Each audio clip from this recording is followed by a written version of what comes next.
I think those cold opens like that work really well. All right. Hello, everybody. This is Jim West and Del Ross, and we got a big treat for you tonight. Got Brandon Sneed and Big Mike from Hopewell talking preps tonight.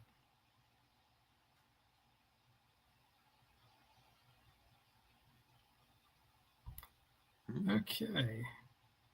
Oh, just got into intros. Just go intro is bad. Okay. Anyway, tonight is Jim West and Del Ross, and we do have Coach Sneed on Talking Preps Plus. And Del. OT. Gosh, I did a plus again. What's going on with you me? You did. Man? I don't know, man. Yeah, I'm getting old. Del, what's up, man? Another week. I think we're going to have some fun tonight with a few topics. But, yeah. So I guess we don't have any intro music tonight. Is that right? We've been downgraded? Yeah, we've been downgraded maybe for now. Technical difficulties. Please stand by. But don't worry. We're going to have a good show, though. Del, week three in the playoffs. And, I'm excited about week 3, but I'm also excited about our guest that we're going to have come on in just a little bit. Yeah, let's go ahead and get him in here. Let's talk with Mike. Big Mike. Mike, you go. I'm right here. Good to see you, man. Good to see you. How you doing? I mean, you just had a great season this year. I'm doing good. Just kind of sad that we lost so early in the playoffs. I wish we still can be playing right now, but it's whatever. Yeah, let me say something about that, Jim. I thought give it back to you, but I just wanted to piggyback on his comment there. What you got to understand, and you will later in life maybe, is that where Hopewell was and where you are now.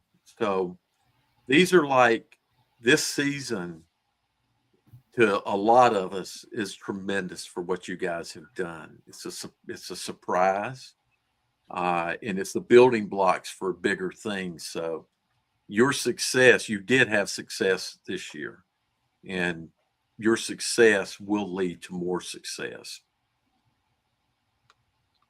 So I got to ask you, Mike, tell me about those jerseys I see behind you. Oh, we got a Magic Johnson jersey over there. They got a Kobe Bryant jersey over here. And then it's another one. Y'all probably can't see it, but it's like a Spurs player. I don't know his name, but I really like jerseys. Okay, I got you. I wonder if it's the guy from, it could have been Tim Duncan, or it could have been the Iceman, George Gervin. It's Gervin, yeah. Gervin, oh man, Gervin, that's old. Yeah. He gosh, I think he finished career around 86 or 87. He was pure cash money. Great shooting guard. I'm glad to see that you're a Lakers fan. I don't know if you got to see Winning Time that it was on HBO or whatever it was, series for a couple of seasons, and that was a lot of fun talking about the rise of the LA Lakers. But I did get to go to the Forum and watch the Lakers play in the 80s when Johnson and James Worthy and them guys from Carolina and Ashbrook here, and James Worthy, all those guys. Was Norm Nixon on the team? Magic Johnson was my favorite player. Was Norm Nixon on that team? Was Nixon on that team? He left, I think, in 84, 85. No, Jamal Wilkes was about the same time. Nixon had been gone for 3 years, 2 years. Okay, maybe, I got you. Something like that. We digress. This is about Mike right now. Mike, do you play basketball by chance? I do, but I didn't try it this year because I'm trying to focus more on football. Okay. Do you do any other sports besides football now? Do you do anything like wrestling or? I throw for track. Oh, okay. I got you. Well, that sounds good. What's your favorite? You prefer playing offense or defense? Offense, but defense is fun to play. I love playing both sides of the ball, but mostly offense. Now, do you play guard or you play tackle on the offensive line? I play tackle, mainly tackle, but I play guard too. Okay, I gotcha. Well, you know what? Dell was an offensive lineman machine back in the days, back in the 70s. So this is back when I was they a had. fullback. What are you talking about? Oh, yeah, I thought you were. That's right. But back No, then no, though, they had six defensive linemen that would be on the ball.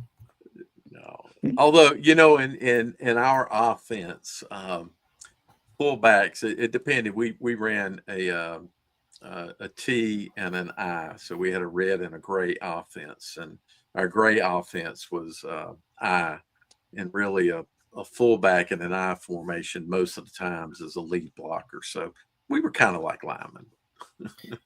Yeah, exactly. I always, that's the great thing about the fullback, the I formation. You get somebody that's a big guy like Mike that's willing to play fullback.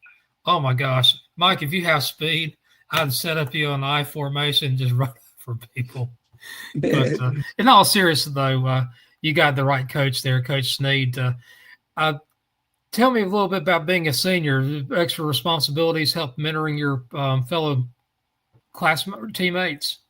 Just being a senior, you just gotta just be a leader and just show everything on and off the field. Like think positive, be positive to everybody. And I really think I did my job of being a senior this year and helping everybody out, motivate everybody. And yeah. Let's watch these highlights here. There's one coming. There's a pancake. Golly, Mike, you're a machine. Yeah. So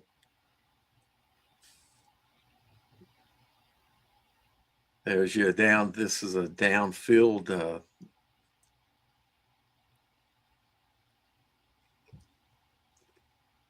Yes, I noted in your highlights you played both offense and defense. Yes, sir. There's a certain play that's one of my favorite plays, and this is it right here. Oh, gosh. That's my favorite play. As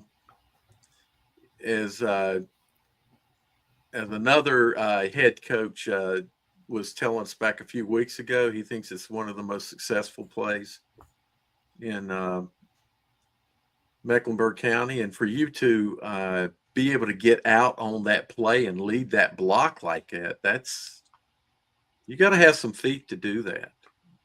Yes, nice sir. Strength. Like I said, I like your base. I love your lower body strength. Thank you. I like the way that you're able to get out on your blocks as far as now I'm sorry, I'm watching here and somebody lost their helmet. So just out of curiosity, Mike, how many games did you play on grass this year versus turf?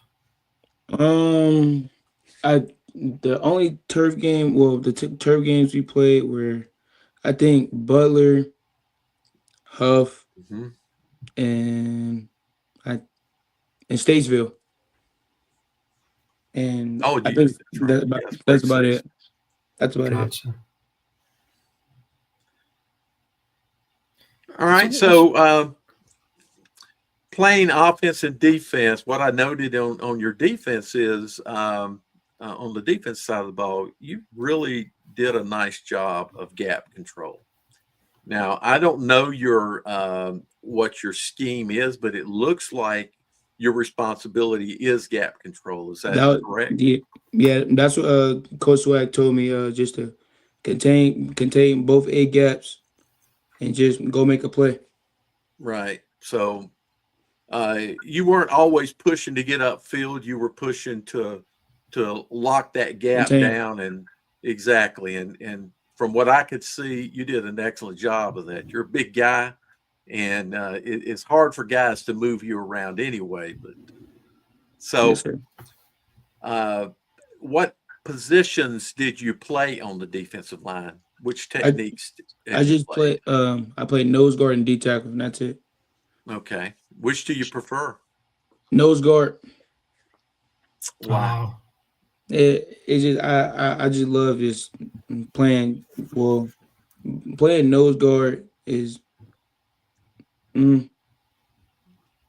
Nose guard is just really I feel more comfortable in the one technique and playing a three technique because I Okay, could so just you I got feel you. like I feel like I'm more stronger than center, so I feel like I can just get him off the ball more and control the A gap. Okay, so in whenever at nose guard, you always played one technique. You didn't play zero That straight well up. in some calls I do. You do okay, and you also play three technique. You say Sometimes, yes, sir. okay. Uh, did you?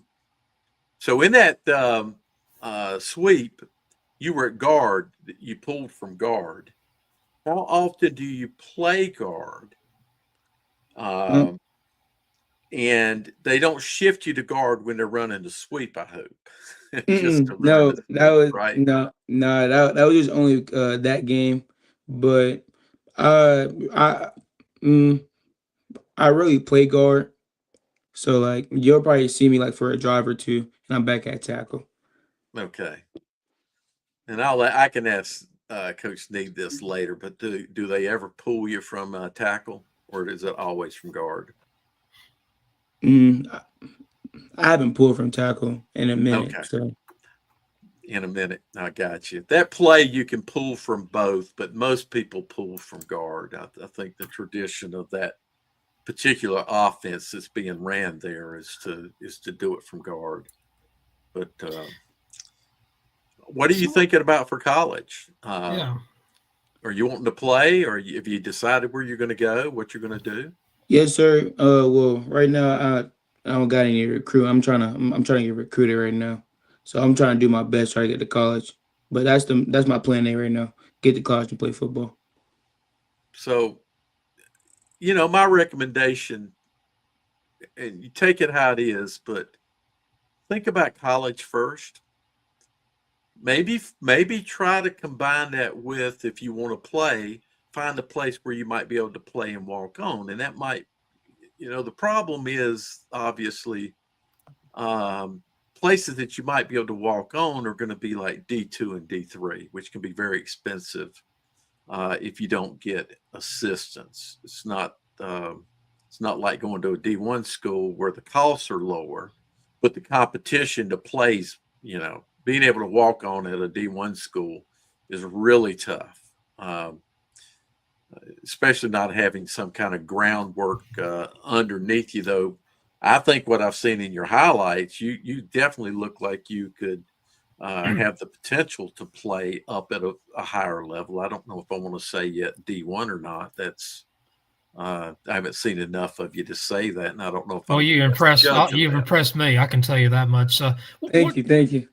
Outside of football, what's your favorite? What were your favorite interests outside of football? What were things you like to do? Um, really um just chill around, just play the game or go to school or hang out with my friends. I got you. In the classroom, what's your favorite subject? What do you like to study? My favorite subject is math. I love math. Oh gosh, man, I love this guy already. I was a math major, so man, more power to you. Get that math degree. That's awesome. Oh, we got some. Look at this here.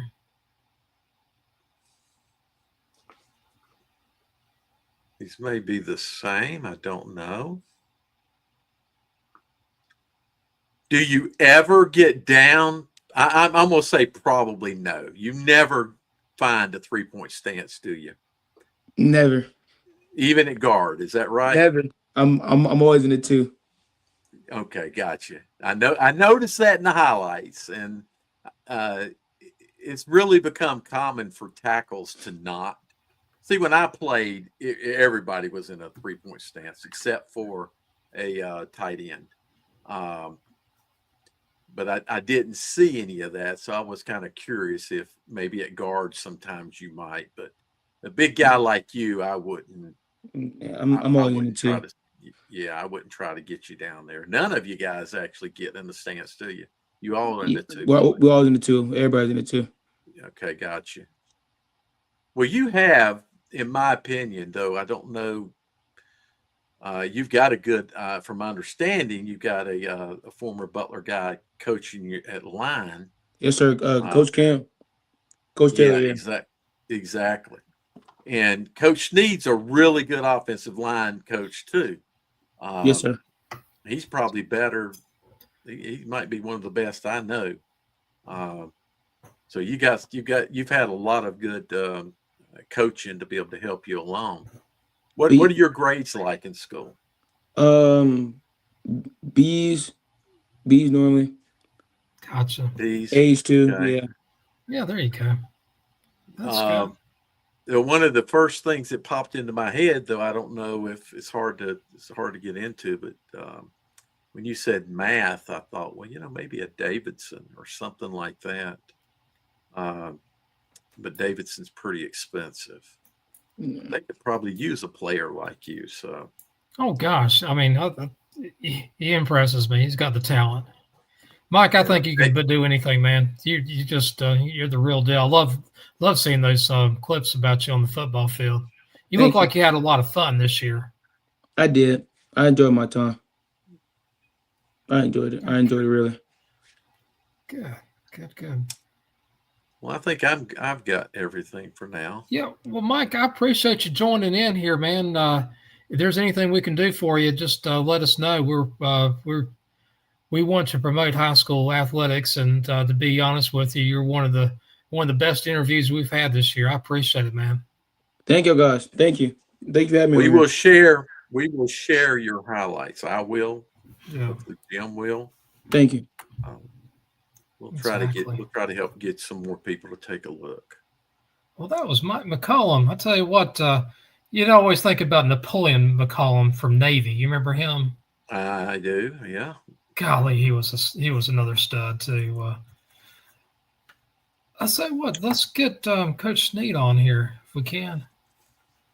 Brandon, what's up, man? Hey, what's going on, guys? Oh, nothing much. Happy. Today Wednesday. Yeah, it is Wednesday. Happy Hump Day. Yeah, we're over the hump. Thank goodness. There you go. Move on. Fast forward to the weekend. Yeah, just out of curiosity, guys. Being that I'm over in the Triangle and y'all are near the Charlotte area, was it like 70 degrees up in Charlotte today, like it was here? Yeah, well, I was just talking about it before this. It's still warm outside. It feels good out there right now. Oh wow, yeah. It's not good for the HVAC though. It can't make up its mind outside. So you're either stuck inside and it's hot, or everybody's freezing to death in the morning, one or the other. Yeah, my wife just came down. She's like, I'm burning up upstairs. Something's wrong with this. I'm like, there's no heat. There's no air conditioning going on right now. Anyway, it is what it is. I think it's supposed to get freezing again in a couple of days, so I'm not even going to worry about it. I'll just ride it out. It is. It's going to cycle around on us and, get cold. You know, like North Carolina, just wait a couple of days, the weather will change on you. So every time. There you go, man. Let's talk about those.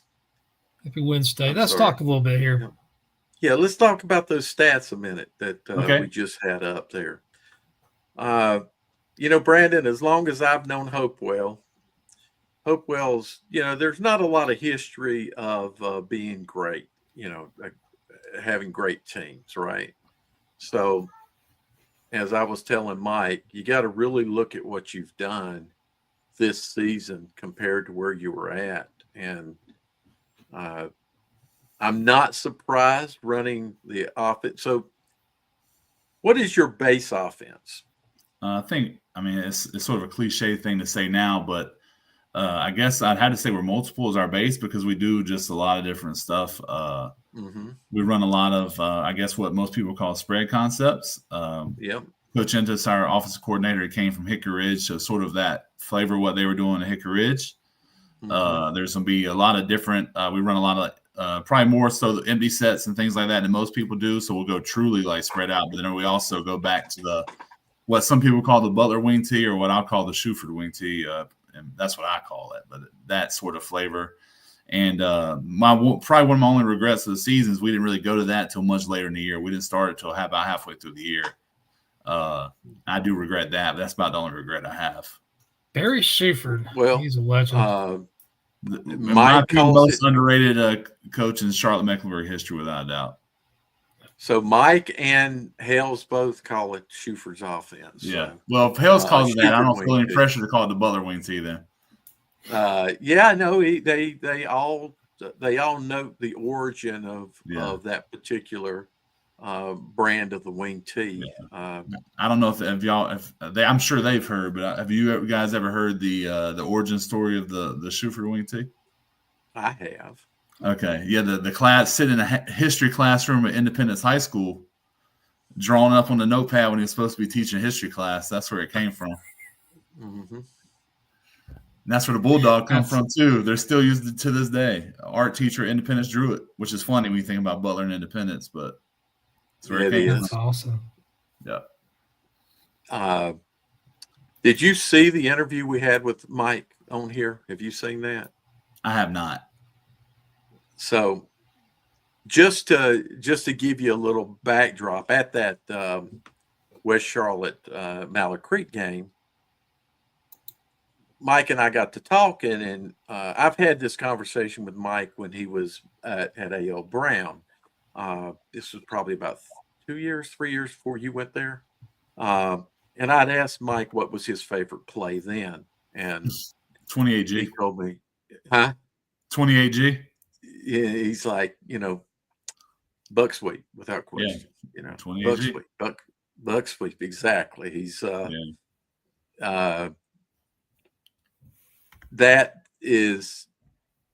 that's his most favorite. What is your most favorite? Same thing. Yeah, I figured it would be. And now we've had some variation in times. Like we talked about previously about the lineage of those guys in that coaching tree, sort of having our own splits and different limbs and branches. But we've ran it sometimes where I sort of went my own way. So a lot of guys ran it traditional way, like Butler still does. Run the one. Basically, the difference is they pull one guy. Later on, we went to pulling both, like a real buck sweep, both guards. We've done both, but I'm gonna throw it all together and say is that either way is still my favorite play in football. And again, it's probably ran more yards in CMS than any play in any other play in CMS history. Maybe the Veer if you go back to whenever they started playing in 19 whatever, but 28-29G is probably the most yards per carry in the history of CMS for sure. And I think from what I remember talking with you about, you like the Veer offense too. So I mean, I like anything that lets you be different, honestly. And that might look different every year, but just being different from everybody else is always an advantage. So that record that you have there, if you would tell people, give people a little bit of your history as a coach. Okay. First, and maybe if you want, why you went from one place to the next. Okay. Yeah, I don't mind. All that's what it's done for you. Yeah. Sure. So go back. So I was an intern at University of South Florida. I really had no intentions of coaching football or being around football anymore after playing. I went there and actually worked in the weight room. So that's sort of where I started with that. And we all went with different teams. We worked with the different programs, Olympic sports, football, basketball, everything like that. But I sort of got moved to mostly football, partly because I had played football and I was, as big as those guys. So we got to relate a little bit on that note. So I'd work with the linemen a lot and things like that in the weight room. And just sort of realized how much I missed being a part of a team in general, football specifically, but just being part of a team. I've been on a team my whole life, and that was one of the first times I wasn't. So I think I realized I sort of missed it and came back to Charlotte. And I coached a year at Waddell High School with Quentin Hines. That was my first year coaching. We moved after that year because he had took another job, but it didn't work out. I was at Northside Christian, which some people, I remember they used to play football for a while. They stopped. Now they're back or whatever, but they had shut down at that time. So I ended up, Dale got me in contact with Coach Schuford at Olympic and started working there. I coached with him for 4 years at Olympic, and it was great. Loved it there. That's where I went to school. I'm an alum of Olympic High School. And we had a really good run. We won a lot of games. Made some with the state quarterfinal, made some, third round appearance there. We had some really good teams and it was a good program there. Coach Schuford left to go to East Meck. I went with him for 3 years.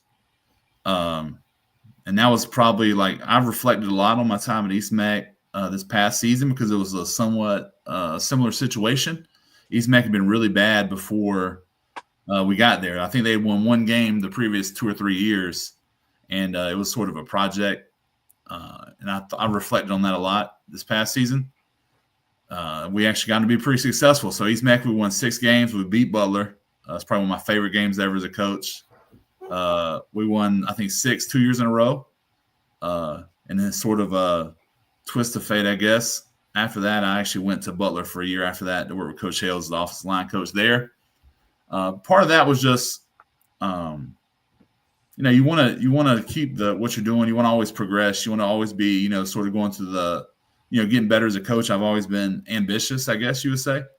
But I think a part of it was just like getting out and doing something a little different. I know it wasn't very different going from East Mac there and run the shoot for Wing T to going to Butler, but it was different because I was going to be with Coach Schufer the same way I had been the previous 7 years. So it was just the time to, to get out a little bit and start getting your network a little wider. And in retrospect, it's hard to leave, but I think it was a really good move for my future, my career. So I went to Butler, was there a year. Then I went to Hickory Ridge for a year with Coach Griner. That was a great experience. And I got to be a little bit of a Griner whisper for everybody. Like I said earlier, they like to talk to me about what Griner does. Everybody calls me first. I don't know why. It just is what it is. But it was, it was a good time. Like we worked together before everybody else knew Griner, and before he was, I want to say famous, right? Quote unquote famous. He had been a DB coach for us at Olympic, carrying his little baby girl around in a baby Bijourn at practice. He couldn't blow his whistle because his whistle was right beside our ears. And that's when I met Sam. And so we go way back, great guy. And he has his own very distinct personality, which I appreciate.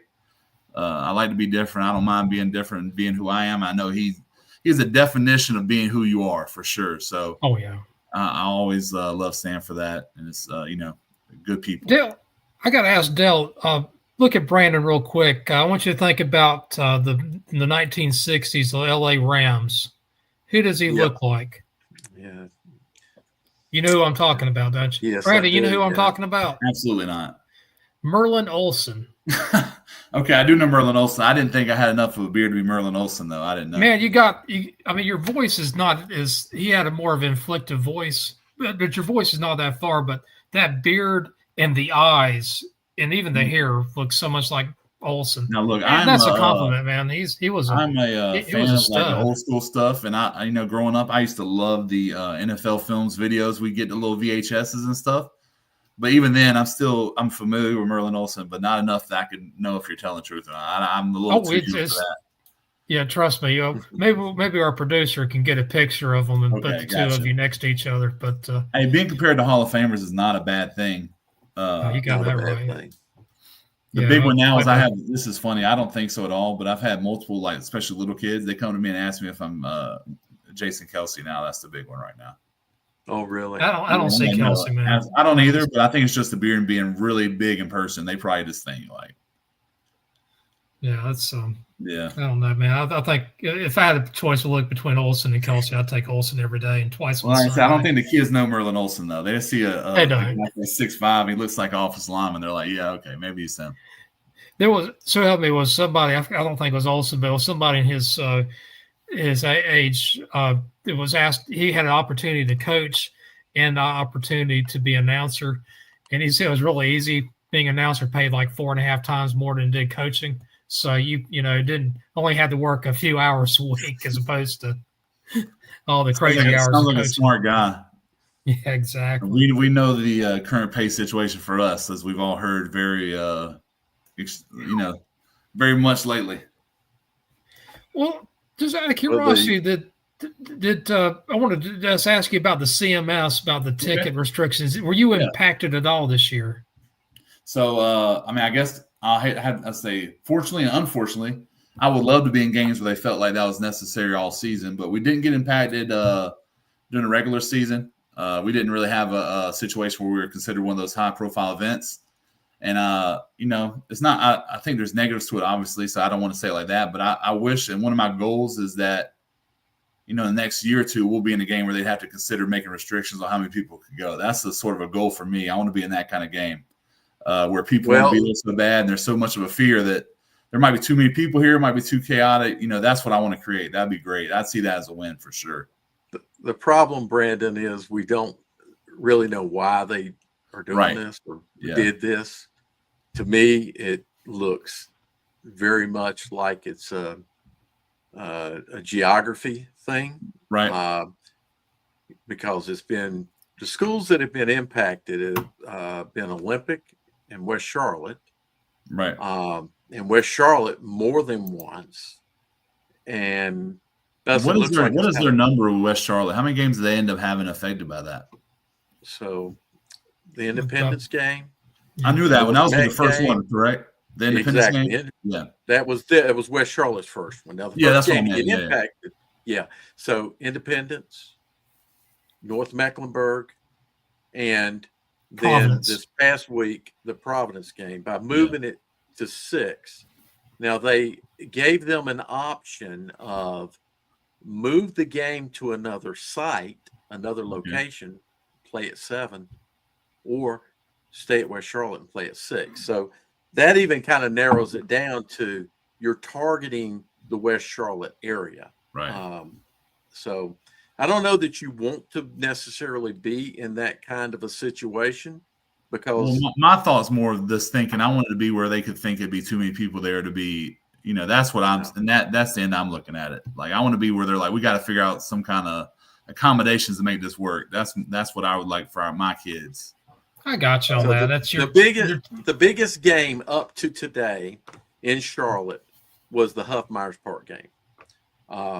That's got to be the highest profile game we've had this year because for the conference championship, both teams, all the things that you would look for, and that game was not restricted.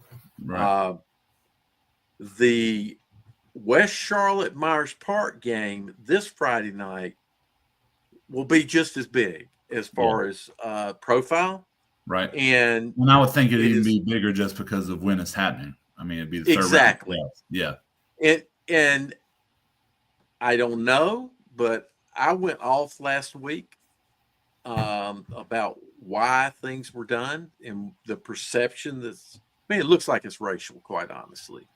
Just boil right down to what it looks like. Right. And so I kind of went matter what the actual intent is. The perception goes a long way to what people view it as. Exactly. You hit the nail on the head right there. Perception becomes what people remember. Facts, different story, but we just don't know at this point because there's no transparency. That's right. So we spoke the truth about what the perception is, and I got some feedback that CMS wasn't very happy about what was said on this show. But they called us out. Well, I don't know. That's them saying I did not say that. So I'm not making any noises over here. I do not want to get an email tomorrow. Right. So the bottom line, though, is that maybe this week is not being impacted. So that's one of the things we did want to talk about. I did know that. Yeah. I knew that. And I think that's great because we're starting to talk about, we're getting down to the nitty gritty of it, the biggest games of the year. And you'd hate for them to be playing in front of 1,000 people when you're talking about a third-round playoff game. So I'm glad they'll be able to play in get the full effect. I think that's great, and I'm glad they do get to do that. I think that I think CMS should do some type of fundraiser for Charlotte or for West Charlotte. They lost about $40,000 from it all. Maybe the CMS, the people in the administrations, can do some car washing over the weekends. Do something to help raise up some funds. I'm just saying that, because I know that they want to make it even. I mean, they either can be transparent about it or they can actually give some money back to the school for what they did to them. $40,000. I mean, what's wrong with that? It may actually be closer to 50. So that was my, the perception aside, or even the fairness of it. I'm not going to touch on that because again, they probably have some kind of metric they use to decide that. And that's not for me to speak on necessarily like why they did things. But again, a little more transparency probably does go a long way in that department. Well, let's talk about money. So, one of the biggest things you talk about going from an assistant to a head coach is you become much more financially aware of what's going on because you have to be. That's one of the big transitions there. And so I've become much more, I don't say money driven in terms of me, but I'm talking about just the program in general. You have to make money to be successful the way, it functions now.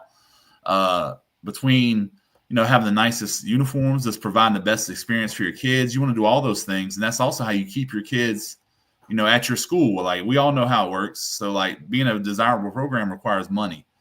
So let's think about West Charlotte on that end. So they're losing revenue. Okay, so these schools, especially football wise, are told by their boosters, the school administration, whoever, football's got to be sort of self-reliant in terms of money, because we're going to make a lot. You're going to make the biggest gate.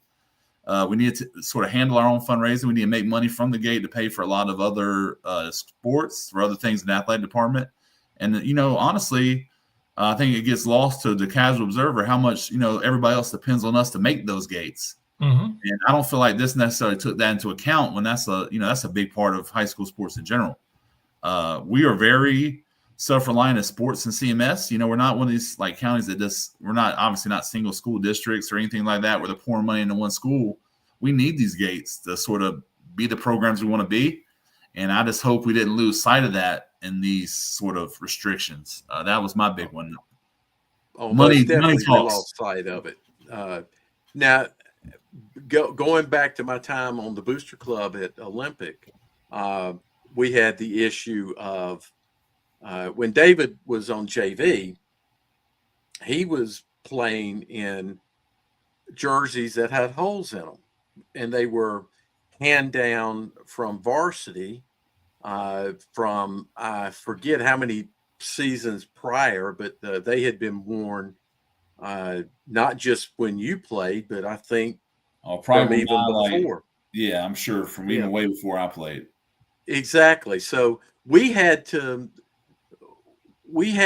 issue the next year to where we needed to raise money to buy jerseys, just to buy jerseys for the JV team.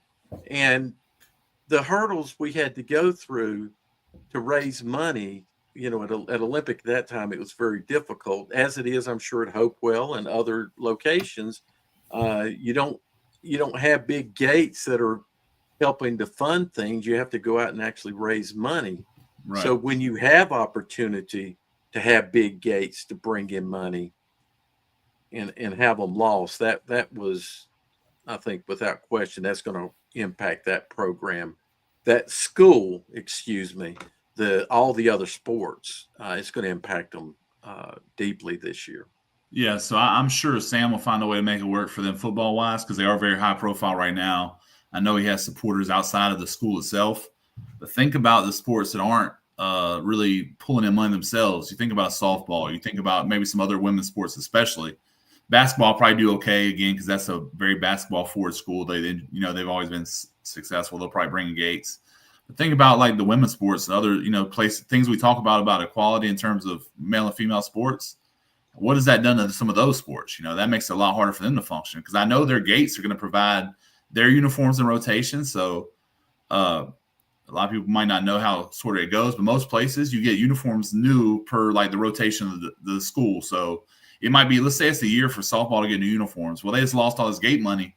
They might not be able to get those uniforms in rotation right now. So what does that do for the teams that are up next year? Are they also behind a year?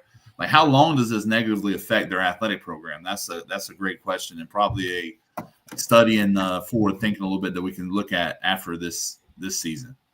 So if you're CMS, if you're listening right now, what I'd probably do is just look at that mirror, look at that person inside the mirror and just say, how can we make it right for West Charlotte at this point? Do we have something in the budget, maybe some type of contingency funds? My guess is they didn't really think about the money because they didn't care at the time. But, maybe I'm wrong. But, I don't know if I'm right or wrong or anything, because there's no transparency. Well, there was also a big gate lost at Olympic, the Olympic Palisades game, which means nothing to Charlotte, but it means a lot in Steel Creek. Steel Creek, that should be a big gate. It should be a big environment. It should be a big game for sure, 100%. Exactly, and it was not, because it was limited. Ticket sales were limited, so every play, and those are the only games that I know that got impacted. But every game that got impacted, or every school that got impacted, every game, CMS should find a way to provide that lost revenue, because again, you nailed the head, hit the head of the nail when you said all these other sports get funded: wrestling, baseball, softball. And I know, like at Hopewell specifically, we work well together as the athletic department. I think we all sort of know how we're dependent. We're depend on each other in some way, form, or fashion. Some schools might not think like that, but if you're not thinking like that, and that doesn't mean necessarily cowtail or just defer to football all the time, but understand the impact we have on each other. Though a lot of these schools, I'm not saying you even have to get along all the time, but understand the impact each of you have on each other. That would be my advice for anybody who's teaching, coaching CMS in the athletic realm. Understand our impact we all have on each other, and by sort of lifting each other up, we'll probably go a lot longer. I agree. Okay. I totally agree with you on that. Before we pivot, we got off task. You had wanted to be a head coach for a long time. Yep, I had. And I know I can remember having many conversations with you about that, and you got the opportunity. So what I wanted you to tell us was you've been under program builders, Yep. Program maintainers. Newsom maintained at Butler and rebuilt at A.L. Brown. Yeah, which I got to work there too. That wasn't in my history, but I did get to work there for a couple of years. So what is it like to take over a program like Hopewell? Okay. And rebuild? What are just you don't have to go into great detail, but the basic things you had to do? Well, I think one, the biggest thing for our kids, like the kids are obviously the most important, is belief. Okay. Having a belief in what they're doing, their belief in themselves and what they could do. I mean, it's easy to sort of say, like, I don't think we can do it when that's what you've been exposed to. And not only that, but that's the experiences you've had, is not being entirely successful. So the biggest thing was just transition our mindset. It was about understanding what we can do, whatever we want to do. And I think that's sort of an overall attitude item we put through our program that's on the field. That's in the weight room. I mean, obviously the weight room is huge for us as well, because that's what I do during the day is in the weight room. But just putting that belief in them that they could do it was the biggest part. And I think you have to think about, when I say that, it sounds sort of simple, but you have to understand you can't just walk in the room and be like, hey guys, you can do it. No one believes that. That doesn't create impact. The impact comes from making them believe in you by being, my biggest things are being honest, always honest and upfront, always. Someone probably, it could be seen as abrasive at times, and that's okay. I don't really mind that. It wouldn't be the first time someone felt that way, but they responded well to that. Also, we're going to put in the work necessary to be successful. And I said, look, and I told them again, back to the point of honesty, this is not going to be the same thing you've done. Okay. If you want to have those same results, we can do what you did, but it's going to be probably a little harder. The intensity of it's going to be increased, and the demands we put on you are going to be increased.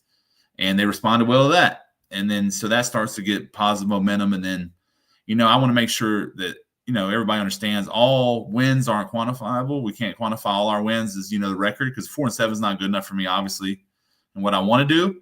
But there's so many wins we had outside of that. Plus, just when you do things you haven't done in a long time, that's obviously a success. So going to the playoffs the first time since 2013, we won 4 games in regular season. That's success. They did in 2019, I think, but it'd been 2013 before that. And so there was measurable success. The kids can see this reality. And I thought it just set a tone for the future coming up. So, the honesty, upfrontness, the directness, and being, I guess you could say, the boldness of it is sort of our foundation. And getting the kids to believe in themselves in the program was that first big thing we had to do. Okay, one more question. Yes, sir. I got all you want. Right. The future. So, yep. You did what you did this year, yes, sir. Building and getting them there. What is your plan, what you can share with us, sure, to take the kids on that next step of this journey? Okay.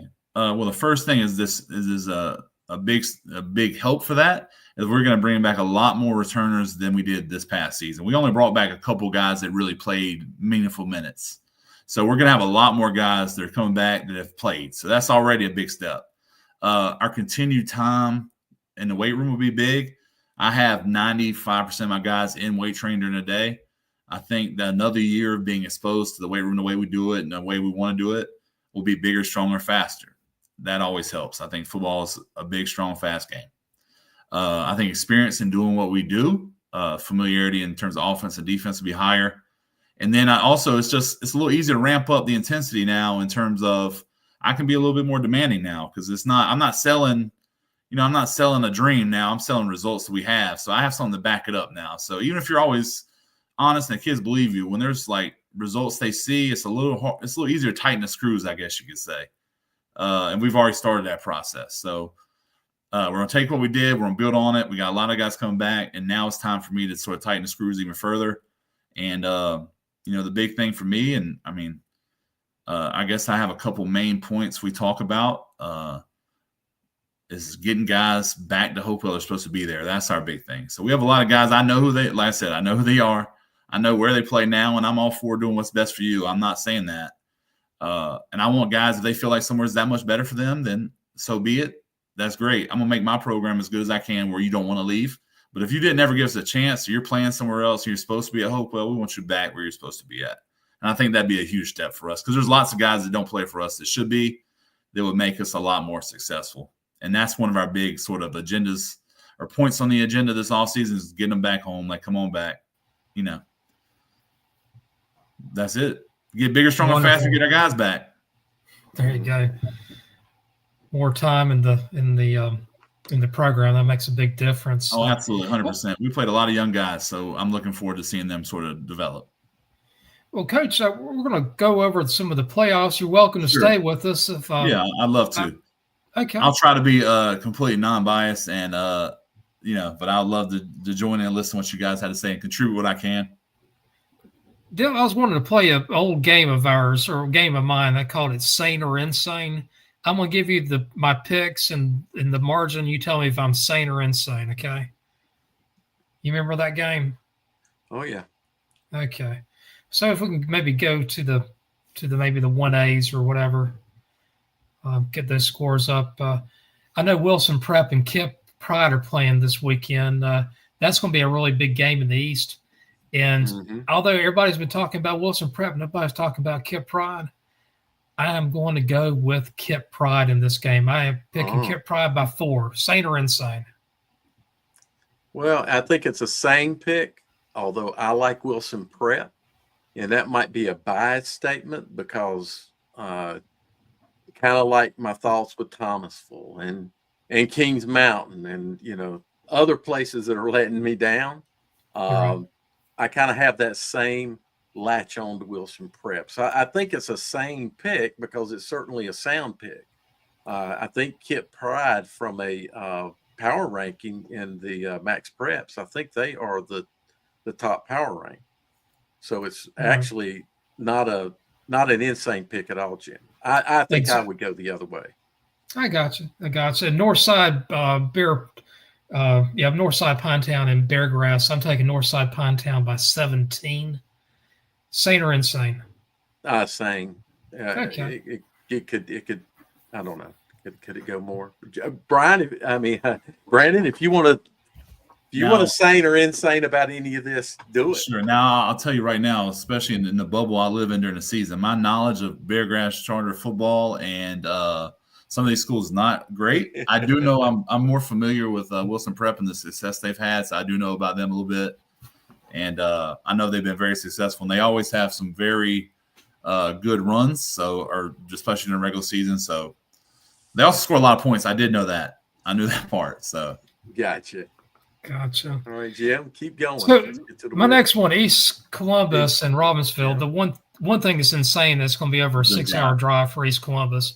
But I'm picking. This is my favorite matchup of the game, the round for sure, just because of the insanity of the drive for sure. Oh yeah, that is just insane. I'm taking Robbinsville by 35 points. Sane or insane? Could be worse. I'm going to say 35 plus. I think it's going to be a running clock game for sure. Sorry, East Columbus, but you're going to be wore out making that trip, and you're already going up against one of the best teams. So the drive is definitely long, and is from what I know of Robbinsville, especially, it's probably not going to be a fun night because they are a very physical and very tough football team. very enjoyable to watch. But I just hope the guys at East Columbus, the coaches, the players, they sort of get to enjoy the experience. Like we talk about experiences, this would be a great experience for them going on that trip, going up early in the day. They have to, or they won't make it in time, and getting to go up there and, play sort of a, playing somebody they'll probably never go back there again. So at least they'll get to have that experience to reflect on. Well, would they stay the night, or would they actually drive back, you think? I'm thinking they'll probably drive back. I don't know what the cash flow is in Columbus County or East Columbus. I don't know, what that would be. I know they probably get some assistance, but that's still a lot of money to put a team up for anybody. Well, that's on the eastern part of Columbus County, so that's even closer to it's off of Lake Waccamaw. Yeah. So that's a long drive. So they're probably, if it's a running clock, which I guess is probably going to be, I'm going to say the game, if it starts at 7, might be over by 9. By 10 o'clock, you get the buses out, 10:30, 4:30 or so. 4 o'clock in the morning, 5 o'clock, probably. They probably need to eat something, I guess. Hopefully Robbinsville will give them a little hot dog from the concession stand, some pizza or something like that. Yeah, exactly. And hopefully they go on charter buses and not utility buses. Yeah, and again, Robbinsville, great program. Love to watch them play. Yeah.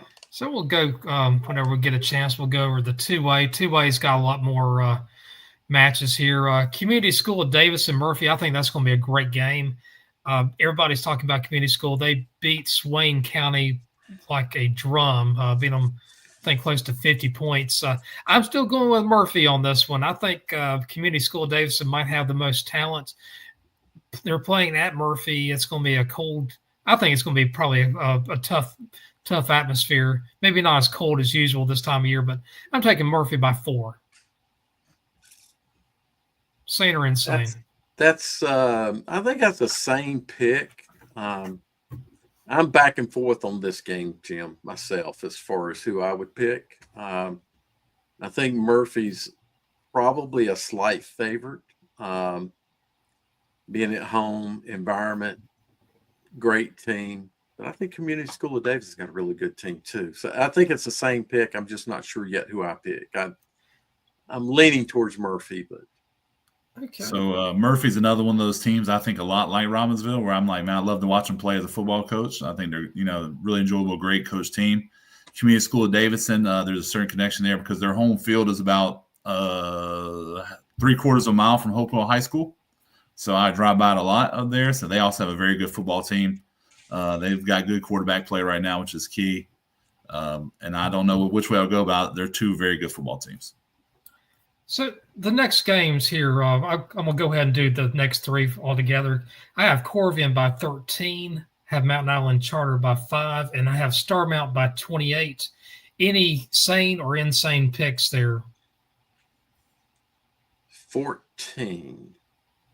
Well, I follow all of the picks and potentially the scores. I haven't analyzed in depth what scores I would go, but I would probably say 2 to 3 scores would be a Corvian win. So somewhere between 14 to 21 points, I think they would win by. I think all your picks are same. Yeah. Okay. Any thoughts, Brandon? About the same. I'm a fan of Corvian. I know they started to score some points later in the year. I think they win in probably a pretty convincing way. I just don't know how many points it'll be by because I know they're a very strong defensive team. They might dominate the game and win by 10 to 14 points, but it could still be a dominant win. I see them probably coming out. I think it'll be a great matchup next round for those the charter school bracket right here. Oh, I agree with you. Charter school bracket, yeah. Well, and the next one is the Tarboro Invitational down in the East. I have Tarboro winning by over 35 points, East Bladen by 16 over Manio. I have Holmes over North Duplin by 4.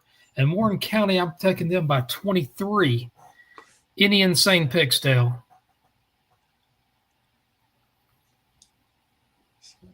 How many points did you say, Manio? Oh, I have East Bladen up by 16 in that game. Oh, okay. I thought I was going to say because I pick for some reason I thought you were picking Manio, and that's why I want to know by how many points because I'm picking East Bladen in that game. So okay, I think you're sane on everything. I'll take the game. If I was in the East this week, Holmes at North Duplin, that's going to be a really good one. That's over in Calypso. Yeah. But you picked Holmes in that one, right? I picked Holmes. I've got Holmes by Yeah. 4 points. Yeah, I don't know.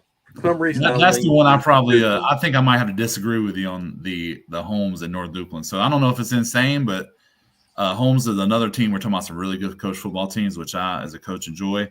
Where North Duplin has got a nose guard who's probably, for this level, unblockable. Trayshawn Ruffin is committed to UNC. He's a big UNC commit. I think he's about 350 as a nose guard, 330, something like that. That's gonna be a load there if you're trying to run some triple there versus a nose like that. So I don't, that could be tough. Yeah. North Duplin, I was that's what they love running. North Duplin. I don't know. North Duplin's throwing a pass this whole year. I mean, they're just nice. They've always run the ball like crazy. So we'll go over to the 3. If the run works, you don't have to, right? I feel like that's a Duplin County thing. I feel like they all run the ball really well out that way. They got some good wine and some pigs, and then you got some good wing tee football. Hey, run the ball and have pigs. I mean, that's a pretty good combo. I mean, it could be a lot worse. Got that right. All right, we'll go over to the 3As. Let's see here.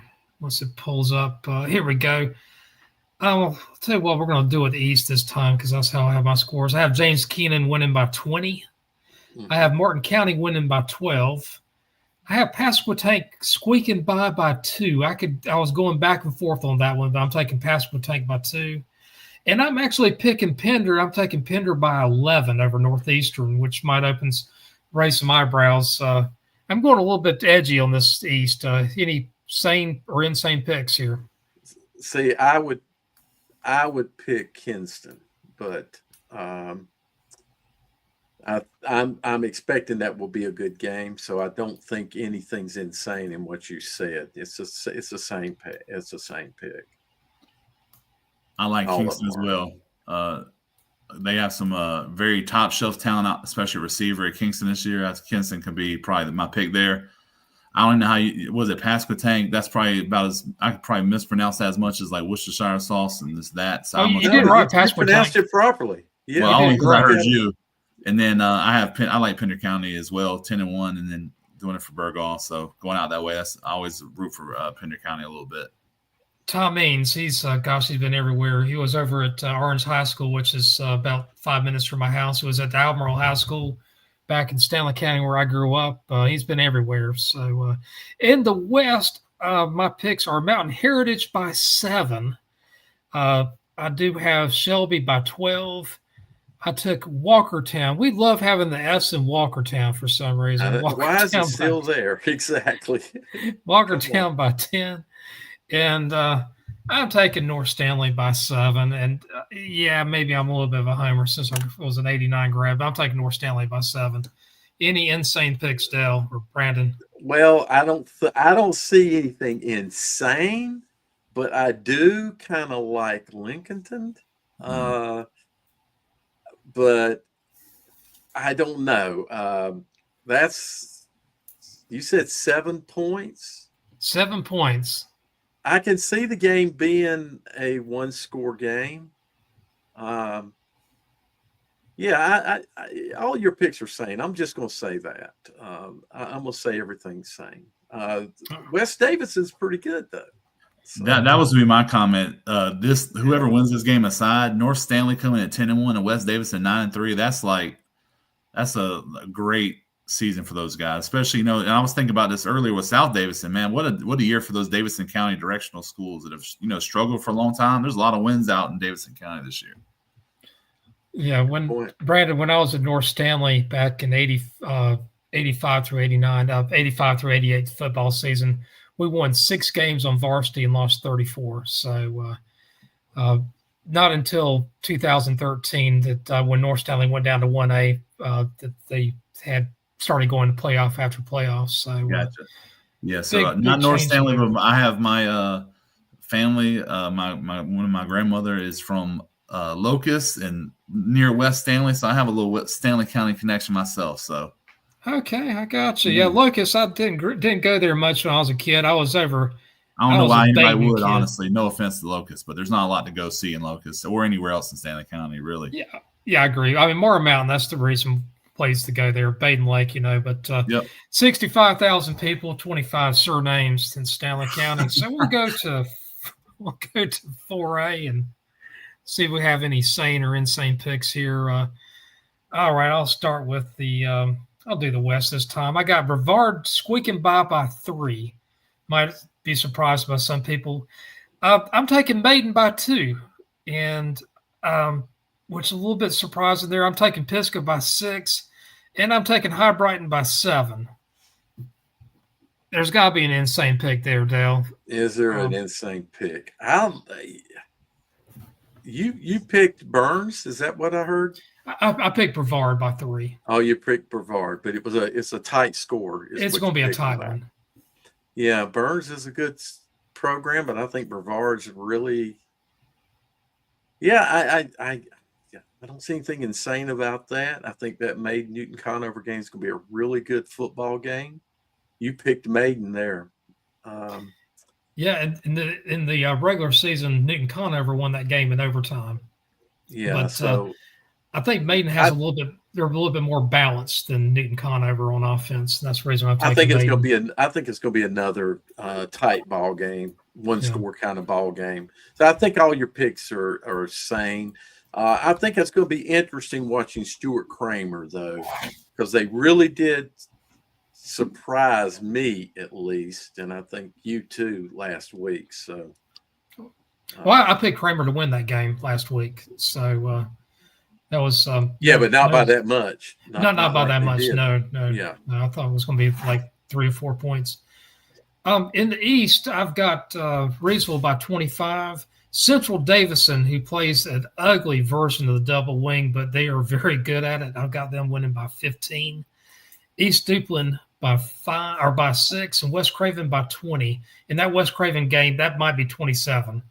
So, any sane or insane picks there, Dale? I just think that Reedsville might have the potential to win even bigger. How about you, Brandon? Think it's insane. Yeah, so I missed out on the West, so I'm going to go back up there very quickly. But 2 of the Queen City Bowl coaches with us will be in those games. So I think Burns has got Brevard in a tight one, so I will say that. And now Stuart Kramer, High Brighton, I'm hoping for Coach Simmons and Stuart Kramer on that one as well. Made New Conover a great rivalry game. Awesome game. Yeah. I'd love to watch one in person one day. Reedsville pick, I think they'll win big. North Pitt, that's the home of Quentin Hines, so I like them. But going back to my Davidson County rooting interest, another Davidson's directional. Another directional. Yeah. So, yeah, all those are good. I gotcha.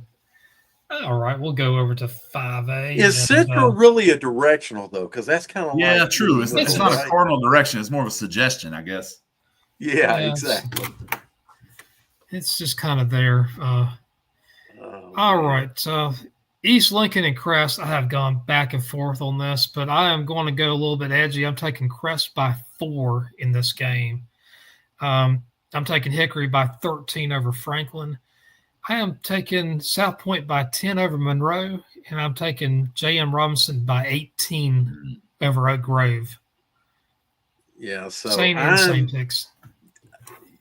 Last night, so I had to send my picks in this morning, but last night I was kind of putting my picks together, and I had East Lincoln down as my pick.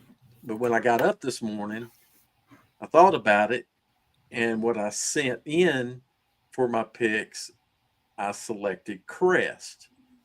And now I'm back to thinking again, that's going to be a phenomenal football game. Anybody gets a chance to go, and I still might consider it, but that's going to be one phenomenal game. I like all your picks and pretty much your scores as well. Crest, Hickory, South Point, and JMR. I think all of those have wins. I don't think there's anything insane about your picks because that East Lincoln Crest game is going to be a 1-score game, I believe. Gotcha. Coach, what do you think? I'm going to go East Lincoln. I'm guessing the highly contested ones in this area. I'm going East Lincoln because they probably got the best player on the field. I always defer to the best player on the field, and that'll be them with their tight end / receiver / whatever he wants to be. I like the other games, good games. Monroe, South Point, I think will be a really good game. J.M. Robinson, I think will be I will go with J.M. I think it'll be a tight game. I'm about 2 miles away from J.M. Robinson right now, so I have a little interest in that. And my son is actually, if he went to high school where he's supposed to go, if he lived where we live at, he would be a J.M. Robinson Bulldog. So I always follow along with them. But I do think they'll get the win this round. Okay, I gotcha. So down in the East, these are some interesting scores here, or interesting matchups to state the least. And I have Havelock beating Croatan by 6. This is another rematch. I think the first game in the regular season, it was like it may have gone in overtime. It was a really close one. I know that Croatan won that game, but I'm taking Havelock in this one by 6. I'm taking Northeast Guilford by 14 over Rocky Mount. I am taking Northside Jacksonville by 5 over St. Paul's.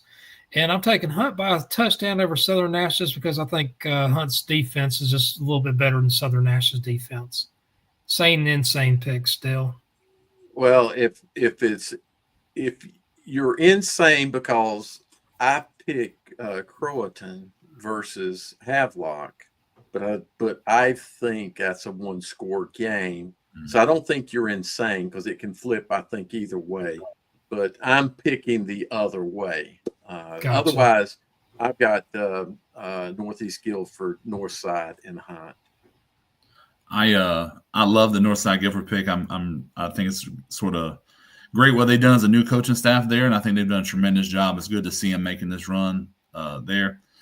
Then also the other one I say is Southern Nash. I'm always defer to the Fighting Julius Peppers for the win. The Firebirds. I love I was thinking that as he was going through his not the Peppers thing, but just the fact that Southern Nash is a good football team. Seems to be most of the time. Another team. There's a lot of teams we talked about so far, and I know it'll change a little bit. That run the football a whole bunch in this third round, so maybe that should tell some people a little something about how football works when it gets cold. You got that right, and I love Southern Nash. I guess it's been probably 7-8 years ago. I was at a game with Southern Nash playing a team over in Raleigh, and there was a player's girlfriend that got in a bad car wreck, and the head football coach, I think it was Coach Foster was his name. He great man, just a great guy, and he was really shooken up about that. And he actually had somebody. He was more concerned about the girls' safety than he was about the game. Just a great man, great football coach too. They won that game. I think it ended up in a running clock, but that's one of those teams it's hard not to pull for. But I'm taking Hunt on that one just to be a little bit edgy. Jim, one comment. Yeah. The 5A, no blowouts. No blowouts. No blowouts. So, we've seen some blowouts in the other classifications. There's a lot of good football games here. Some really good football games here in both the East and the West. So we have a lot of good matchups in terms of records here, like you said, but also a lot of really traditional names in this bracket too, which is always nice. Exactly. A helmet game bracket. Oh yeah, you got that right. Southern Nash, big name. Rocky Mount, Havelock, Hickory. If you're near Bowling Springs, that's going to be. I'm going to be surprised that that's just not a phenomenal football game. I think it'll be tremendous. Yeah, I agree on that. I mean, just look at the West. I mean, in the last 10 years, East Lincoln, Crest, Hickory, Monroe, and South Point won state championship games. So, just incredible. I'll tell you what, let's venture over to 6A and see what we got here. All right. We're going to mix it up a little bit. I'm going to go to the East. I've taken Jacksonville by 3 over Scotland County. And that game, actually, I might be picking the wrong team on that one. I've got Union Pines big over Williams. I got Union Pines by 17. I'm taking Middle Creek over Southern Alamance by 10. And I'm going to go with Northern Nash over 71st by 3. And we love spelling 71st with an FIE in there. Yeah, fiercest there. I like 71st a lot. Northern Nash is really good. Man, can Scotland not get by Jacksonville? There's some good football games here. A lot of good football games. I don't think you're insane, Jim. I might would flip on a few picks, maybe, but It's hard not to think about it, though. I mean, all yeah, two of those games, that the first top two, and that could go either yes, way. exactly. Catholic at Watauga, the drive will be longer than the game. The game will be over about 7:55, though about 5 passes. Maybe some snow. Exactly. Jokes aside, it will be a great game. I think that'll be a game that some people might not enjoy as much, but I think a purist heart would love watching a Catholic at Watauga game. That'd be tremendous. I'd love to see Watauga come to Catholic. That would have been an experience as well. Big fan of Watauga and what they do. I would enjoy seeing them versus Catholics. A very interesting matchup, though. Well, in that game, I'm taking Watauga by 24 over Catholic. I just have that much respect for Watauga at this point of the season. I have Sun Valley winning by 14 over Freedom. Okay. I know that's a big one right there, but Sun Valley's just on a roll. Ashbrook, I think they're going to be up again. Dudley allowed over 400 yards against Asper in their victory last week. Asper just kept on turning the ball over and stuff. I think Ashbrook's going to have a pretty good run against Dudley. I'll take Ashbrook by 18. And Northern Guilford, the game I'm going to go to, I think that's going to be maybe a little bit closer than a lot of people expect. A lot of people are expecting a blowout. I'm going to take Northern Guilford by 14. Yeah, I like all your picks and maybe your margins. I have a lot of respect for Sun Valley. Yeah, I agree with that. Yeah, I think Sun Valley. I was just wondering, can Sun Valley maybe make that a 3 to 4 score game? And I think they have the potential to do that.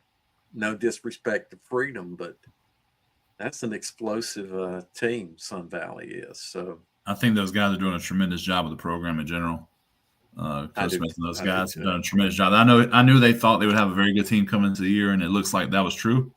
And then, just looking at this, going forward, if they do win, they have a realistic chance of maybe making a run all the way to, a state championship game. I mean, it'll be highly contested, obviously, but they have a lot of talent there for this half of the bracket. So, Brandon, what I was told, and you may have heard this, but when Ryan Smith took over, some Valley players didn't lift. They had not been lifting previous seasons. So that's the first thing they had to address is, getting strong. It kind of made me think of a situation way back when David was playing, and we were playing Bruce Harden's Providence team, and I was working the box. So the wing official turned to me and he said, "Do the kids at Olympic not lift weights?" That's how bad they were getting pushed around. And so Sun Valley was kind of in that situation from what they told me over at Sun Valley. And I hope all the people watching follow along can understand that at this point, of North Carolina football, which has developed so much over the past so many years, lifting weights is the bare minimum. Okay, so you ain't gonna get ahead by just lifting weights. You gotta find the smallest margins to get ahead. If you're not lifting weights, you're so far behind you probably don't see everybody else. And I hope administrators realize that too as they try to get weightlifting class during the day and all that. Think about that when you start wanting results. Exactly right. So I asked them, what's the future going to look like here? And the comments that were given back to me, this was when they were playing at Weddington in the playoffs, and the comment was, well, first we got to get strong. we got to lift. We can't even think about doing other things until we get some weightlifting under our belt. The bare minimum. Bare minimum. Tell you what, let's go on to the 7As and see what we have here. Ooh, all right. In the West, this is the Fight Club here. I'm going to go ahead and tell you Grimsley by 21. I have Weddington by 21. I have Independence by 14. I have Mooresville by 14. I don't see any really close games, but I don't really see any true blowouts either. Saint or Saindale. So I define blowouts as 21 points or more. And I realize a 42-21 game may not necessarily be a blowout, but at some point, it's what would be a normally a normal margin that's hard to overcome A healthy late margin, yeah. in the fourth quarter. Yeah. So 21 points is normally that margin, though I saw a team here in Southwest Mecklenburg County fall apart with that kind of margin. I think your picks are good. I kind of, Independence could put up more points on Richmond. I don't know about the Richmond team. And having seen Mooresville, I like Mooresville. I love the way they scheme, both offensively and defensively, both. I realize they're playing a good football team, but you said 14 points there, I think. 14, and that's correct. Yeah, and I would not be – so you're saying, but I would not be shocked at all, nor surprised even, if that score got to 21. Gotcha. For both the Richmond Independence and, for Independence and Mooresville. Coach Sneed, what do you think? Well, go through. I think I agree with your picks per se. I'm not sure about the spreads for a couple, but Grimsley, I think, is just playing such dominant football. Probably can not name their score, but they should probably win comfortably. Quarterback's back. I mean, they were undefeated without him, and now he's back, so that's pretty scary for everybody involved. Weddington, love them. Some of my favorite guys in coaching are at Weddington. I think they'll probably win. But I think Lake Norman's got a great ball club, and when you have a great quarterback, you always can keep it close, and things can happen. Independence, I think, probably does win by a little more than 14. I think they could end up making that a comfortable win, but you never know just in terms of what Richmond has. It's not in Richmond County, though. I don't know if Richmond County, the Raider Magic travels as much as it is at home. And I think Independence got a great ball club, so I could see that one probably being a little bit wider margin. And I think Reagan Mooresville, I think it's going to be a slugfest. So I think it might be not a tight game, but it might not necessarily be a wide margin. But I think it's going to be back and forth for a while, and I think there will be some heavyweight punches thrown in that game. So, Brandon, you better like green if you go to the Richmond Senior Independent. You better like green and yellow or whatever they want to call that color that's yellow. Absolutely. Right? And we talk about like old school, like helmet games, like traditional matchups. What a matchup with Richmond Independence. That's about as tradition rich as we can get for this part. Like, that's an awesome game. And I mean no disrespect to Richmond about the score, but Independence is playing really well right now. And I know Richmond scored some points, but it's going to be hard to stop Indy if you don't have a tremendous defense. Right. Exactly. In the East, I got Gardner by 9 over Cape Fear. I do have Clayton winning by 14 over Conley. That Cardinal Gibbons, Hillside, I'm taking Gibbons by 15. And I'm taking Cleveland by 12, although that game, that Southeast Raleigh team, is a dangerous team. They are a very dangerous team. If there was a team that would pull the upsets in the East, it might be Southeast Raleigh, but those are my picks. Saint or Insane, Dale? Same. Those are my picks. Yeah. I'm going to go ahead and say Southeast Raleigh over Cleveland. I think Cleveland's a great team, but Southeast Raleigh, Coach Campbell, that's my guy. I knew when he was a young assistant at Vance High School. That's my guy. I think they have some tremendous players. And I think they can pull that one out. Again, all respect to Cleveland, but I'm sort of rooting for Southeast Raleigh just because of the connection there. I understand that. That program has really improved. They were a really good team like 15 years ago, and then they really struggled 3-4 years ago. It was tough for them to win a game, and now they're back on raising that pinnacle. And it's good to see Hillside back up at 9 wins again this year. I felt connected to them the last couple of years because we always scrimmaged them when I was at Mallard Creek. And just seeing their improvement record-wise, I know how they play football. I know it's going to be tough, and it's good to see them having success. Oh, yeah. Coach Torrey Noel, actually, I went to see him play, or his team play last week, and he's just a great man. I love his wife, too, and his daughter. So, great family. Let's go on to team that loves to run the football, too.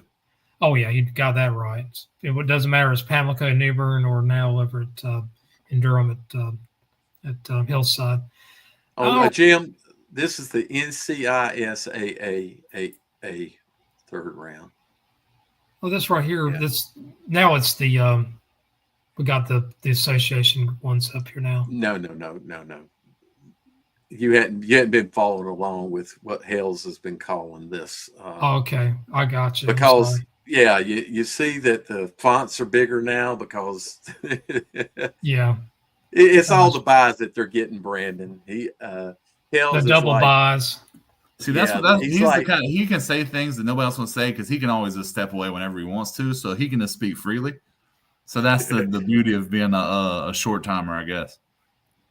so he's calling this the private association. You only got to play a couple tournament. games a year in the championship game. Exactly. Hey, he can say that, but I guarantee you nobody else playing a bunch of games wants to go up here and play any of these teams either. Though I bet you that. So I'll tell you what, let's do. We're gonna go to the East first, and the East. I know a lot of people talked about Rollsville beginning the season, but they just haven't had that quality win against a quality opponent yet. I'm still going with Hoggard. I saw them play. They have a tremendous quarterback. I'm going with Hoggard by 12 points, and Millbrook is my team. I love Millbrook. Jordan's great offense, great defense. But Millbrook, to me, has just got everything. I'm taking Millbrook by 14 in that game. Dale, sane or insane? I think the Rollsville-Hoggard game might be a little closer, but I think your picks are sane. He's saying even 14 points is not out of the realm of sanity. It doesn't reach insane yet. Gotcha. How about you, Brandon? The margin there, I don't know about, but I think Hoggard will probably pull that one out just from what I've seen, especially again, quarterback play is outstanding. And then Millbrook, I think, is probably, in my opinion, from watching them play, they are loaded on defense, especially in the box. They're probably my pick to come out of the East. I think they might get a pretty not comfortable, but they might win enough that they don't have to sweat the very, very end. But I think Jordan's a great team. But I'm going Millbrook. They are pretty comfortable, and I'm going to pick Hoggard there in a tight one. Yeah. Gotcha. All right, we'll go to the West. These are two games we have left here. I'm going to do the West Forsyth Huff game. West Forsyth, they had a really impressive win against Mallard Creek, but Huff all the way. I'm taking Huff by 26 points in this game. And in the second game, I am picking an upset, a major upset. I'm taking West Charlotte over Myers Park by 17. I was joking when I said upset. I would not be surprised if Huff pushed it to a running clock. No disrespect, West Forsyth, but if Huff, the ifs. Huff plays a clean football game, meaning penalty-wise. That's going to be a tough night for you guys.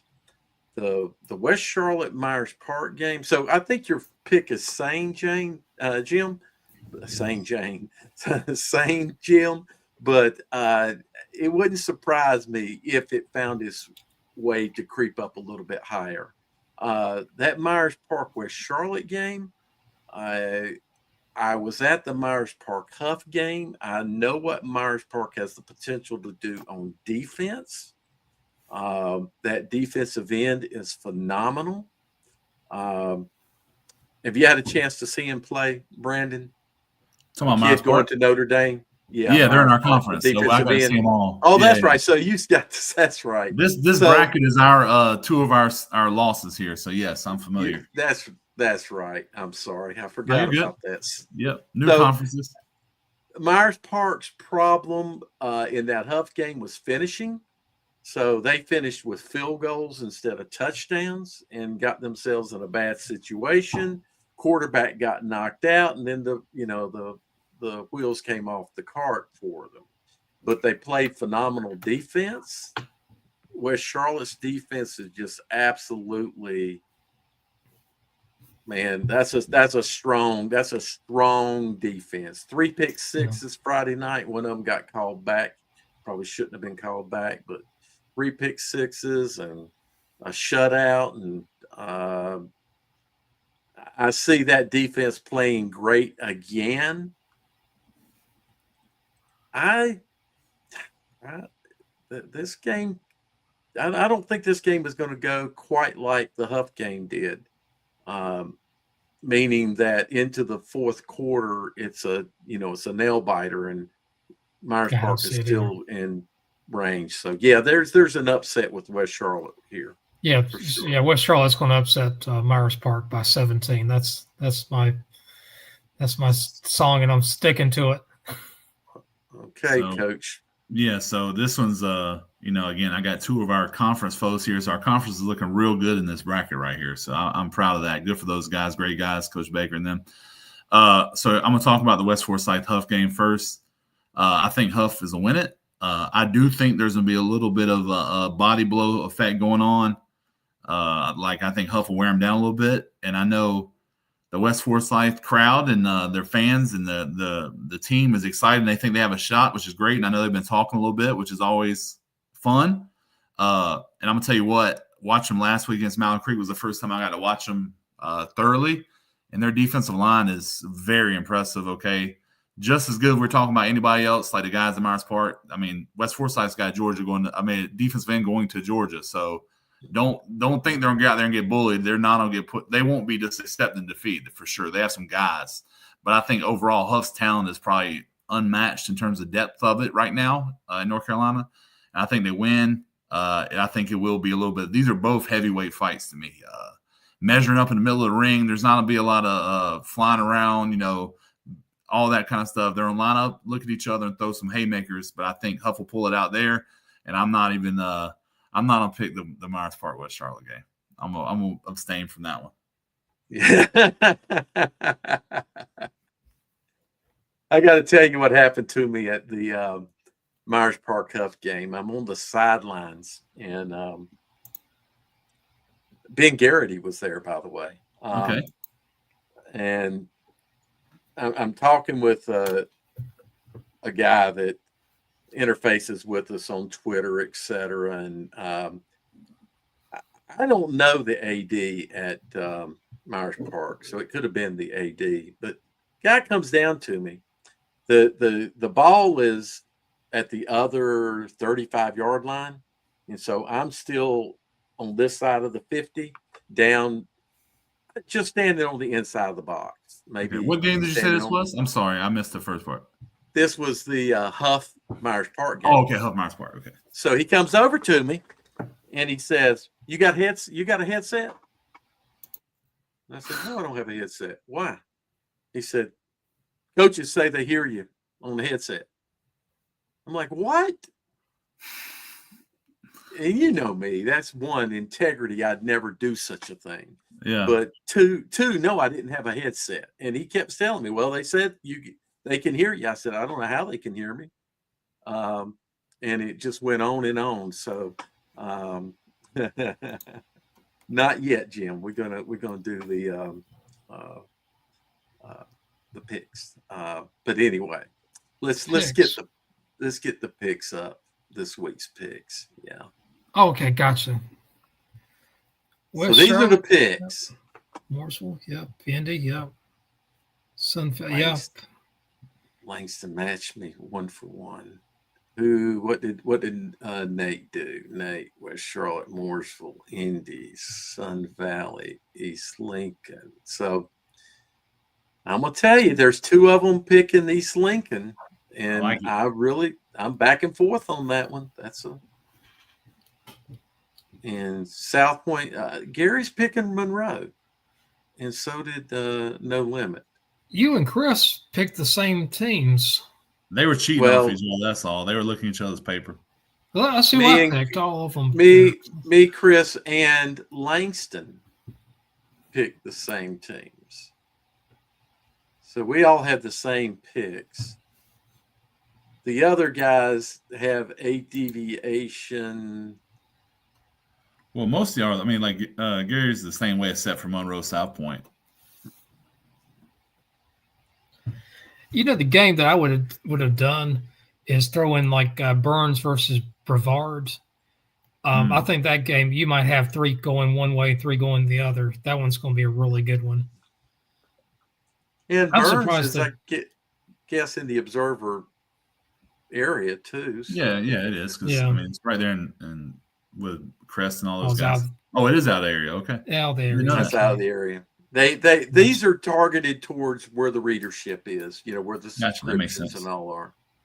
So that's Cleveland County's getting out there, and that part of Cleveland County is really out there. Yeah, I wasn't thinking about Lincoln County being East Lincoln and Crest. So I was thinking about Crest being Cleveland County as well, but I forgot they were playing East Lincoln. So that makes sense.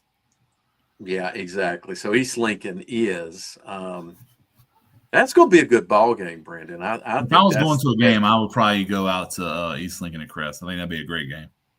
If I wasn't staying in Charlotte, because I could say that, but I think that might be the non-traditional game in terms of like West Charlotte, Myers Park, going to Huff. I think East Lincoln and Crest would be a tremendous football game. I think so. I think that's just going to be a knocker. And Dale, what game are you going to? Well, this game, East Lincoln Crest, is like at the top of my list. I'm on a limb as to where I need to go. So I'm not sure yet. It's right now. It's between West Charlotte and Crest, and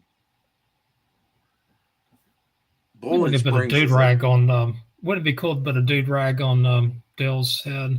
That'd be pretty cool. So I thought about Christian and Providence Day, but I think that East Lincoln and Crest will be a better football game than Christian and Providence Day. That's why and then the West Charlotte and Myers Park, it really comes down to supporting. I got to think ratings. I think the West Charlotte Myers Park game just comes down to a continuation of supporting the targeting of West Charlotte. We've been speaking out pretty heavily on this, Brandon, pretty heavily about what is happening and pressing CMS to address it. So I don't know yet, Jim. I want to see a great football game. I just getting out to Bowling Springs and getting back in time that's a hard one. It's not a bad drive, but it's just if you have to be back by time, it could be a little bit out there. I do, because we do I know. Friday night show, right? Yeah, so, I'm aware. Yeah, so you get to go. Hey, you can go to Bridges on your way though. Well, that's the positive. I can go to Bridges, exactly. Yeah. So that's the definite magnet that says come here. Yeah. Go to New London and watch North Stanley and West Davidson play. You can stop over Whispering Pines Barbecue. I already solved everything. I like Whispering Pines, but if I'm picking barbecue, Red Bridges is better. I got you. So, love Bridges. Also, I think a game we hadn't talked about a lot, but if I was talking about going to a game, Maiden Newton this week, Newton College, a tremendous game too to go see. I think it's a great environment, sort of traditional matchup. You know, the sort of, again, a helmet game. I think that could be a tremendous pick as well. Tell you what I'm looking for, the 7A regional potential matchup between Grimsley and Weddington. That's going to be a fun game to go to, and I'll be there. I hope. If they get there, I'm not on playing. If they get, potential. So that would be a great game. All right. Yeah, there's more bumps in the road in 7A that people have to kind of get over. So. Oh, it's a fight club. It's a fight club. It's brutal here. So a lot of different opportunities for state championship games. 4:00 and 8:00 on Thursday and Friday in Carolina. The 4:00 game is that's awful for Thursday. Yeah, it is. I mean, it's fine for guys like me that can, drive from my house and get to the campus in 20 minutes. It doesn't bother me, but for the rest of the state, it's got to suck. Yeah, you think about those Eastern teams. You're talking about what they say. I think it's 1 or 2A and 8A are in Keenan, correct? Or is it 1A and 8A? 1A and 8A first time. Yes, you think about the smaller schools probably coming from the mountain area of some kind that way. 4:00 on a Thursday. That's tough. Oh, Robbinsville. I mean, gosh, that's going to be I think it's probably 5.5, 6 hour drive, if I remember correctly. So what I'm hearing is if you're in the East and you really love football as administrator, you got to go ahead and let everybody out of school early to go ahead and drive down to the game. That's what I'm hearing. Yeah, in like Newburgh and Havelock area, they'll close down downtown that day of championship game. I'm talking about Everything Robbinsville would have to close the whole school down and just let everybody drive down there together a little early to be there at 4 o'clock. They'll have to close the whole county down. Graham County will be closed. Problem solved. Cancel Keenan Stadium on Thursday, and either play at Panther Stadium or UNCC. Or play it there. Play it at LR. You already got Lenore Ryan. That'd be, that's a lot closer for the eastern side. I mean, the western side of the state, excuse me. I say eastern, I meant western. I was speaking backwards. But, coming out of the mountains, that'd be a great compromise to go to LR. That would be a great compromise, and then that's not bad for the 8A teams to go up there and play either. So yep, exactly. I think I might make an appearance and go to a championship game at LR this year just because it's different. So I've never got to go there for the state title games. That'd be pretty cool. Yeah, it'd be really cool one here. So Dale, I think this is the time. We've been here for about an hour and a half. Yep, it's that final time. Thoughts? And man, I don't know what final thoughts tonight. Deep thoughts by Jack Handy. I hate to harp, but I'm going to have a couple of short thoughts. One, we don't have limited games this week apparently at West Charlotte, and I'm more, as I look at it, I see a game last week that is less of a high-profile game than the game that will be played this week. And last week they had to play at 6 o'clock, and this week there's no restrictions. Not that I want restrictions, but if you're going to restrict one of the two games, the big game is this Friday night, not last Friday night. It makes no sense as to why we're doing this. It's almost like it's all knee-jerk reaction stuff, and certainly targeted. So this didn't do anything. I'm glad, CMS, you did not limit, but all you've done is just make it even more of a question mark as to what in heck are you doing. You don't target the highest profile game we've had to date, which was Myers Park enough, and you're not targeting this game, but you targeted last week. So that my other final thoughts is this young man here that we have on with us. I've known him for a long time. I've always thought he was a sharp guy. I had coaches tell me how sharp he was.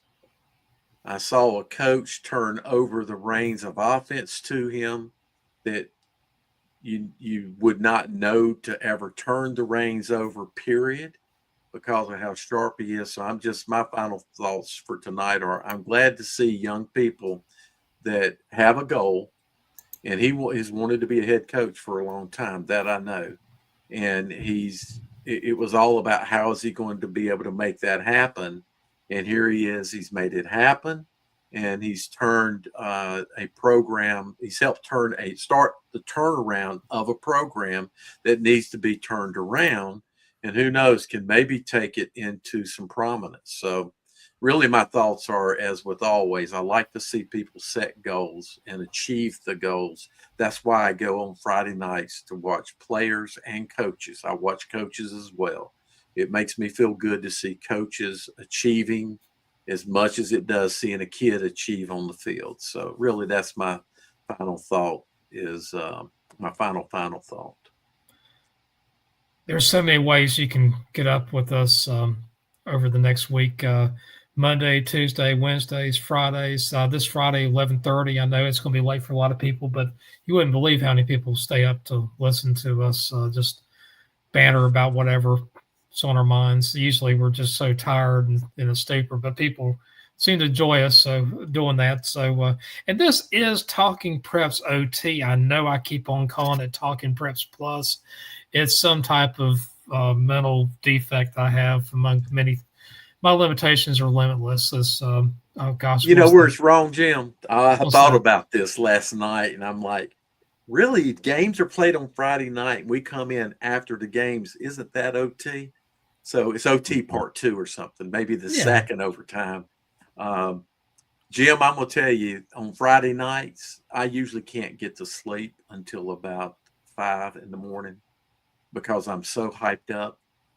Yeah. My energy is so moving from the game that I don't let down. So I know you're tired. For me, that's why I can keep on going.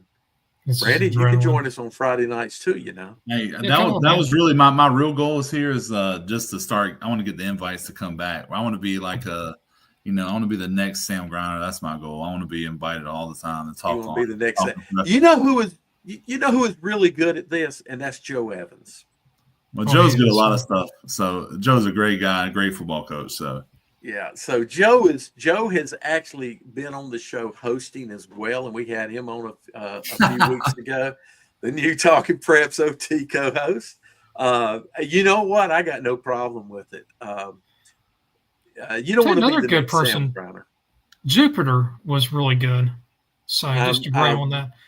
But I want to have Jupiter. I want to have Jupiter on to talk about what he's done at Guaranteed. So, guys, there's so many things that you can catch up with us the next week from Jim West, Dale Ross, and Coach Brandon Sneed. Thank you for joining us, and we'll catch up with you later on this week. Take care.